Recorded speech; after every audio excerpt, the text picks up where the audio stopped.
Oke guys, welcome back to my channel again. Channel nomor 1 se-Jagat Raya, se-Antero, se-Indonesia, yaitu channel Info Barbar. Oke guys, setelah sekian lama, setelah bulan purnama menghilang dan muncul kembali, mungkin kalian tidak melihat videoku di dunia per-YouTubean. Oke guys, jadi sedikit cerita, aku tuh maybe 4 harian yang lalu gitu, HP ku tuh rusak guys gitu. Nah jadi aku videoin atau ngevlog ini tuh pakai kamera HP. Jadi itu membuat salah satu faktor aku nggak ngupload video. Yang kedua, aku lagi drop banget guys kemarin ini, bukan karena corona ya guys gitu. Emang apa sih nggak boleh? Tapi memang kayak nggak enak badan aja gitu. Makanya saran aku sih untuk kalian semua nih, jaga kesehatan lah gitu di masa-masa pandemi seperti ini, dan banyakin minum-minuman yang kayak susu beruang, cepat ketiga, atau UC 1000. Nah, ini bukan endorse ya guys, tapi memang menyarankan. Karena memang aku habis minum susu beruang gitu, dan yang teman-temannya itu lumayan guys, besok paginya aku badanku langsung enakan gitu. Nah tipsnya adalah kalian minumnya sebelum tidur gitu. Jadi kan kalau tidur itu udah mau tidur tuh kalau udah nggak punya aktivitas lagi, nah minum itu. Jadi ketika besok paginya kalian beraktivitas kembali, ya badan kalian menjadi kuat dan sehat kembali. Nah oke guys, lanjut. Jadi kali ini tuh gue mau bahas tentang sebuah tragedi di negara Asia gitu, tepatnya di ya nggak jauh lah dengan negara kita gitu, negara Indonesia kita cinta ini. Nah kemarin kan ini gue lebih banyak mereview atau men-share tentang tragedi-tragedi di dunia perbaratan gitu. Kalau ini di dalam dunia perasiaan gitu, asing. Nah jadi guys, kali ini gitu gue mau bahas tragedi di suatu negara, yaitu negara Malaysia. Nah, menurut kisahnya guys, tragedi ini adalah tragedi paling kejam gitu sepanjang masa di negara Malaysia gitu. Bukan cuma ini aja sih guys, tapi memang ada mungkin beberapa banyak gitu yang belum terungkap gitu loh. Tapi karena kasus yang ini benar-benar viral banget dan korbannya juga masih anak-anak guys, masih usia 8 tahun. Emang apa sih nggak boleh? Oke guys, kita lanjut aja. Jadi korbannya ini bernama Nurin Jaslin Jasmine gitu, atau ya kita panggil aja si Nurin atau Jaslin ya. Nah jadi si Nurin Jaslin ini lahir pada tanggal 11 September pada tahun 1999 dan meninggal di Petaling Jaya, Malaysia pada tanggal 16 September tahun 2007. Ya tepatnya pada usia atau pada umur 8 tahun. Nah, jadi dalam tragedi ini terjadi 2 kasus guys kepada si Nurin Jaslin ini. Yang pertama adalah kasus korban pelecehan seksual, dan yang kedua adalah pembunuhan yang ditemukan di Petaling Jaya, Malaysia. Jadi ada 2, yaitu kasus pelecehan seksual dan yang kedua adalah kasus pembunuhan guys. Oke, si Nurin Jaslin ini merupakan putri kedua Jasmine Abdul Jalil dan Norazian Bistaman dari 3 bersaudara. Dia adalah siswi tahun kedua sekolah dasar kebangsaan desa Setapak, Kuala Lumpur. Oke. Kasus ini merupakan salah satu kasus yang tak terpecahkan dan paling mengerikan di negara Malaysia. Jadi memang kasus ini benar-benar nggak bisa terpecahkan gitu dari tahun 2007 sampai tahun sekarang atau sampai sekarang. itu belum terpecahkan sama sekali guys kasus ini. Asyik. Mecahin kasus gini aja susah banget gitu. Nah, jadi ceritanya pada awalnya itu bermula pada tanggal 20 Agustus tahun 2007. Pada jam-jam malam, si Nurin Jaslin ini pergi ke pasar yang dekat dengan flatnya. Si Nurin Jaslin ini tuh keluar sekitar jam 8.30 malam untuk membeli barang kesenangannya atau kegemarannya, yaitu pet rambut atau jepitan rambut. Nah, orang tuanya, Norazian, membenarkan bahwa Nurin pergi ke pasar malam yang dekat dengan flatnya. Begitu dekatnya sehingga orang tuanya tidak khawatir Nurin pergi sendirian dan tidak memikirkan akan adanya kejadian buruk. Oke guys. Namun, rupanya dugaan orang tuanya salah besar. Gitu loh.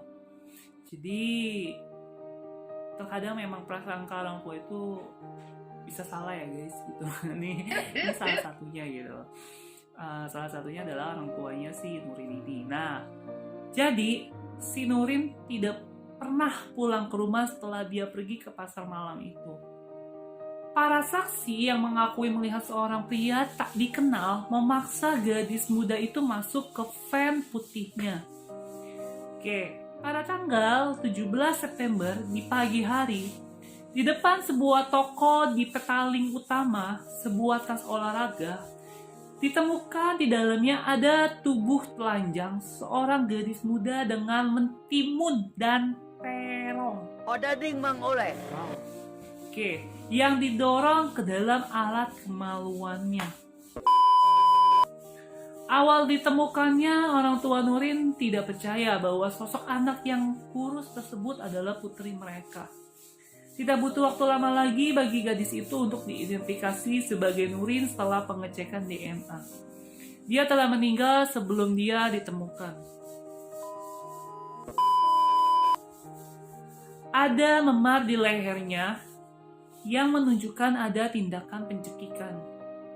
Jadi udah ketahuan banget ya guys, ini kasusnya udah pelecehan seksual, terus pembunuhan gitu. Kelihatannya dari mana sih, teridentifikasinya dari mana sih? Padahal sebelum masuk ke polisi itu udah ditemukan kan mayatnya, pelecehan seksual itu kelihatannya ya dari mentimun sama terong dimasukin ke dalam lubang kemaluan si anak kecil yang tak berdosa ini, si Nurin ini gitu loh. Nah, habis itu pembunuhannya terlihat dari kasus atau dari yang lebam-lebam di lehernya gitu. Itu akibat dicekik. Nah, kayak habis diperkosa mungkin dicekik gitu ya, dibunuh. Sadis. Nah, oke lanjut guys. Dia tampaknya telah hidup selama hampir 1 bulan penuh dengan penyiksaan. Sifat penyiksaan brutal dan akhirnya kematiannya di tangan seorang penyerang tak dikenal yang diduga psikopat memicu kemarahan di seluruh negeri, terutama Malaysia. Blog-blog media dan internet di Malaysia telah dipenuhi dengan kemarahan dan ketidakpercayaan sebagai reaksi atas kasus tersebut. Pembunuhan itu secara luas dianggap sebagai kejahatan paling mengerikan di negara Malaysia selama bertahun-tahun. Kasus ini menyebabkan pernyataan Perdana Menteri Abdullah Ahmad Badawi tentang kemungkinan mempublikasikan daftar pelaku kejahatan anak-anak terpidana. Inspektur Jenderal Kepolisian Musa Hassan awalnya menyarankan bahwa ia akan menyelidiki apakah orang tua Nurin lalai, suatu pelanggaran yang dapat menyebabkan tuduhan berdasarkan pasal 33 dari Child Act tahun 2001. Usulan itu memicu kecaman publik yang paling menonjol dari Lee Lem Thye, Ketua Yayasan Pencegahan Kejahatan Malaysia, yang menjawab bahwa menghukum orang tua lebih jauh tidak adil. Oh, guys. Jadi udah jelas-jelas ini kasusnya pelecehan dan pembunuhan ya guys. Tapi balik lagi, ini tuh bukan Indonesia guys, ini di Malaysia gitu. Emang apa sih nggak boleh? Di negara luar gitu ya, Mesir Asia gitu. Tapi peraturannya gila banget. Ini sebenarnya sudut pandangnya dalam mindsetnya lebih rinci sih guys gitu. Bukannya polisi menuduh orang tuanya gitu, tapi mau secara rinci gitu, mau karena kan di sana juga ada pasal-pasalnya guys. Maksudnya tuh ini si Nurin ini asal muasalnya kayak gimana ceritanya bisa jadi korban penculikan dan pelecehan seksual, karena memang kelalaian dari orang tuanya kah, atau memang pure bener-bener ya tanpa disengaja gitu loh. Nah memang di sini kelihatan banget beda banget gitu secara peraturan di sini sama di luar gitu. Oke, lanjut lagi guys. Jadi pada tanggal 28 September, agen federal menyerbu sebuah toko di bagian 7 Shah Alam, di mana mereka menangkap 4 pria dan seorang wanita antara usia 27 dan 35 sehubungan dengan pembunuhan itu. Wanita itu dibebaskan setelah ditanyai, sementara yang lain diserahkan ke tahanan polisi selama 7 day atau selama 7 hari. Namun, mereka dibebaskan tanpa syarat 3 hari kemudian karena kurangnya bukti. Polisi kemudian melanjutkan untuk memberikan penghargaan sebesar 10.000 ringgit Malaysia atau sekitar 35 juta untuk informasi yang mengarah pada penangkapan pembunuh Nurin. Seorang pengusaha swasta anonim setuju untuk mencocokkan itu dengan tambahan 10.000 ringgit Malaysia. Gila guys. Gila. Sayang-bara banget sih itu loh kasusnya, disayang-barain gitu loh. Jadi, wow gila, kayak mendadak gue gitu. Nah, jadi pada tanggal 2 Oktober, polisi menangkap seorang wanita Indonesia di Pasar Nilai Negeri 9. Wah, parah nih negara Indonesia warga negara Indonesia nih yang ketangkep ternyata guys kasusnya. Emang apa Jadi sih nggak saat boleh? itu Sombong amat. wanita mencoba untuk menelan kartu SIM yang dibawanya. Gila, kartu SIM-nya lumayan ya guys ya. Ada kali selebar ini. Mau diterang apa nggak kesedek tuh bu? Gila.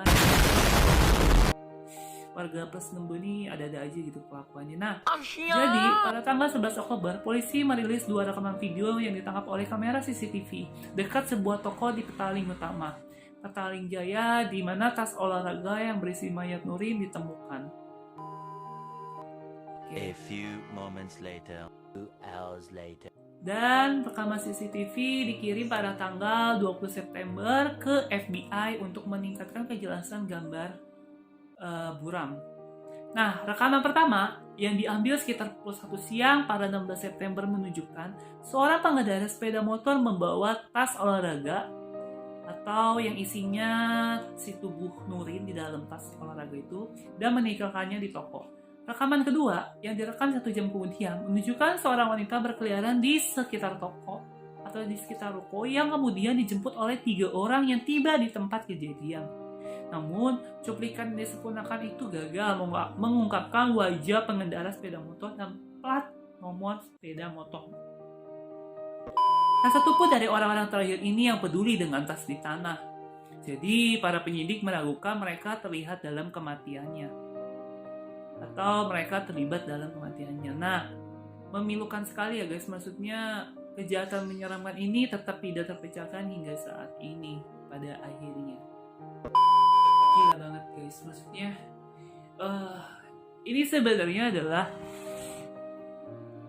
masalahnya ini antara rumit dan gak rumit ya guys, tapi balik lagi gitu loh, hukumnya itu beda sama di Indonesia gitu. Di Indonesia itu memang makan waktunya cukup lama tapi pasti gitu.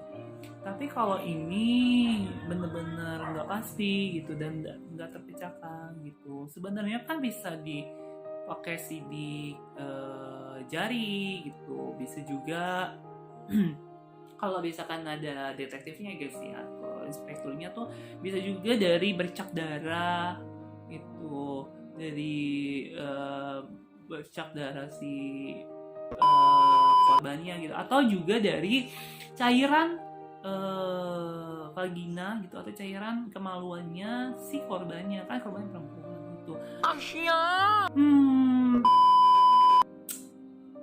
seenggaknya bisa dari situ sih guys, diambil dari sampel dari situnya gitu, sampel DNA-nya dari situ. Nah, harusnya polisi bisa lebih pintar lagi gitu, karena kalau ini nggak terungkap gitu, bakalan merajalela gitu kasus kejahatan dan makin banyak makan korban gitu. Mungkin cara dan trik ini lebih safety gitu yang dilakukan oleh para penjahat di Malaysia sana.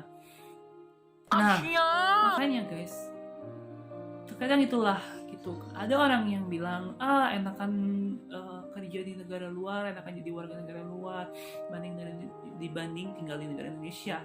Justru guys, menurut gua gitu, atau menurut aku, lebih enakan tinggal di negara sendiri gitu. Karena kita dari kecil sampai sekarang udah tahu seluk-beluknya negara kita itu, sistem pemerintahannya seperti apa, sistem peraturannya seperti apa, hukum-hukumnya seperti apa, kita udah tahu jelas gitu. Kalau di negara luar kita nggak tahu seperti apa, dan contohnya adalah seperti ini gitu loh. Kenapa lo harus membuat opini itu, lo si polisi membuat opini harus ke orang tuanya gitu, yang memang kalau secara rasional atau secara logika memang ini salah orang tuanya juga gitu. Kenapa membiarkan anaknya keluar malam sendiri gitu ya, dalam kategori anaknya jamin aman gitu. Hello, memang sih gitu, polisinya ada benernya juga. Ini anak usia bocah 8 tahun, cewek lagi, lu dikeliarin sendiri gitu ya, gimana sih gitu, apalagi di pas malam gitu. Itu jam 8.30 guys gitu. Ibaratnya zaman gua kecil itu umur 8 tahun itu jam, dan kan jam 8.30 guys, jam 8 aja gua udah bobo cantik gitu, udah bobo imut gitu loh. Nah, ini disuruh keluar malam gitu kan, disuruh sih guys, lebih tepatnya tersendiri gitu loh, keluar dengan sendirinya gitu loh. Ya maksudnya ya didampingin gitu loh. Ini anak usia 8 tahun guys, bukan anak usia 17 tahun atau 15 tahun atau 16 tahun. Terkadang guys, usia yang 27 tahun aja masih bisa jadi korban penculikan dan pembunuhan. Ini apalagi anak bocah 8 tahun yang tak berdosa. Kayak gitu, akhirnya lu tanggung resikonya gitu loh ya. Pedih, rasa nyesal gitu loh, masa tersesalkan, ya terbebani gitu, terngiang-ngiang dengan pikiran yang bersalah, ya ada gitu loh untuk orang tuanya. Ya di sisi lain itu sih guys itu. Tapi kalau misalkan di Indonesia enggak guys, jadi memang di negara gitu ya udah pasti gitu, walaupun makan waktu cukup lama gitu. Ada yang kasus yang bener-bener kayak gini mungkin cukup lama, tapi ya pasti terungkap gitu. Karena memang tiap negara itu kan peraturannya beda-beda ya guys gitu, jadi nggak bisa disalahkan juga gitu. Tapi yang dari aku tangkap adalah harusnya si polisinya lebih berpikir rasional lagi gitu loh ya. Maksudnya kenapa sih gitu loh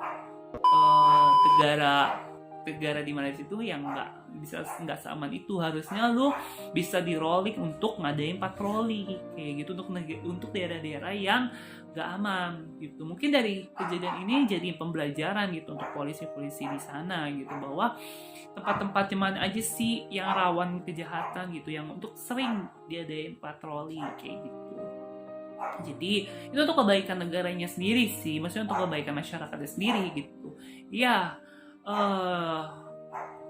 Syukur-syukur kalau orang sana lihat video gue ini udah mengerti apa yang gue omongin kayak gitu ya, bagus gitu ya. Maksud gue, saran gue adalah ya lebih baik kayak gitu nggak ada yang patroli. Belajarlah dari kejadian si Nurul Jesslyn ini gitu loh, bahwa lu tuh tinggal di sebuah negara, bukan di suatu tempat atau di suatu benda yang hanya kecilnya segini gitu. Dan ini luas guys, dan tingkat kejahatan itu ada di mana-mana gitu, everywhere.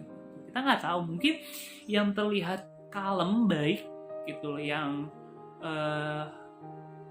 senyum-senyum gitu, yang rasa kalem, justru itu yang bisa dikategorikan psikopat juga guys gitu. Jadi jangan salah gitu, kita nggak bisa membedakan psikopat itu seperti apa gitu. Ada yang memang kalian juga punya pasangan yang cowoknya atau ceweknya tuh suka, ya mungkin terlihat baik ketika berjalan sama kalian gitu, ketika di rumah dia suka kayak depresi sendiri gitu, entah ada hal-hal yang mungkin kalian nggak tahu gitu. Ada juga ketika kalian berantem sama pasangan kalian, nah pasangan kalian itu main kekerasan sama kalian, nah itu udah lebih baik kalian tinggalin aja guys gitu. Karena ketika orang gitu atau orang gitu kalau udah sayang sama seseorang gitu, sama orang lain, maka dia tidak akan pernah untuk berbuat kekerasan sama orang yang dia sayang gitu.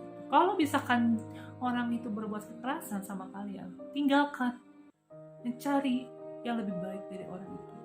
Karena kalau orang udah melakukan sebuah kekerasan, tandanya orang itu udah gak sayang sama kalian. Kayak gitu guys. Itu pesan quotes untuk para kalian gitu loh, yang berpasangan. Dan untuk para jomblo, itu juga pesan untuk kalian juga, siap-siap kalian kalau udah punya pasangan. Dan pesan atau quotes yang kedua adalah bagi untuk orang tua atau para kaum orang tua, ini adalah sebuah pembelajaran untuk semua orang tua di seluruh dunia, bahwa membiarkan anak keluar sendiri mau pagi, siang, sore, malam itu nggak safety dan nggak aman kayak gitu. Jadi lebih baik ditemani gitu. Even ya kalau lo ada mbak, ada pembantu, ya lebih baik ditemani juga gitu. Ya lebih baiknya lagi ikut mbak dan mamanya atau papanya gitu. Karena jauh lebih aman sih dengan kayak gitu. Karena ingat ibu-ibu, bapak-bapak, guys, semuanya, anak itu dilahirkan gitu, atau dititipkan hanya sekali seumur hidup. Tugas kalian yang menjaga, merawat, dan membesarkan anak itu. Anak yang udah dititipkan sama Sang Pencipta, sama Tuhan Yang Maha Esa. Jadi jangan disia-siain, itu adalah darah daging kalian sendiri. So pesan aku tuh cuma itu aja. Jadi jangan membiarkan anak kalian keluar malam dengan sendirinya. Dijaga dan lebih safety lagi gitu dalam menjaga anak kayak gitu ya. Lebih tepatnya lebih peduli lagi sih gitu dalam menjaga anak itulah. Oke, sekian itu aja guys video dari gua atau video barbar dari gua kali ini. Untuk nextnya gua akan share video yang barbar lagi gitu loh, yang surprise untuk kalian semua. Dan so untuk kalian yang mau share info-info barbar yang ada di negara kita, negara Indonesia kita ini, kalian bisa DM di Instagram aku, di yang aku cantumin di description box ini. Nah, terus syaratnya adalah gampang banget guys. Kalian jangan lupa subscribe, like, and share YouTube aku ke semua teman-teman kalian, supaya teman-teman kalian gak ketinggalan info dan bertambah wawasannya dengan cara menonton info barbar kali yang gue ini. Oke guys, jadi pesan gue itu aja. Oke, see you next video.